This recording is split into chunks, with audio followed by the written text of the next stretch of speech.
Are you looking for a little more lift on that F250 you just bought? Check out the Roush 1.5 lift kit with Fox shocks and 35-inch tires. Perfect setup. Quick overview of the Roush system for the Super Duty. It's the 1.5-inch lift. Just did the back shocks. Super simple. I got 35-inch tires going on there next. But I'll just show you real quick. Very easy access. Bolts are right there and up top.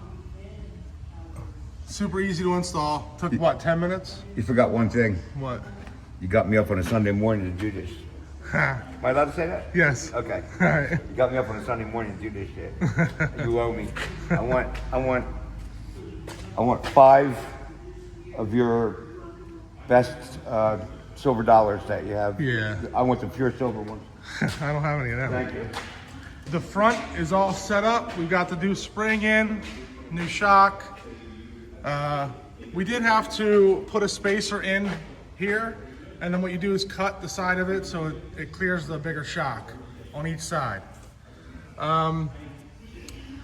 Lastly, you do have to pull down the sway bar, and then we just use a little lift cart here to drop down the axle far enough, because it does have to come down quite a bit to get these springs in.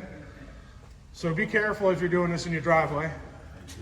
I would never do this in a driveway. No, it's crazy. But springs are in. Then again, I don't even put air in tires without a lift, so Right. I'm not one to talk. So then you got your steering stabilizer here. Put the air outlet or inlet facing this way.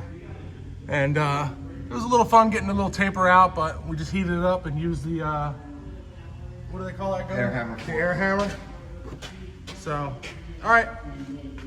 Thanks, guys. Please like, subscribe, and comment below. Thank you from How To's and Reviews.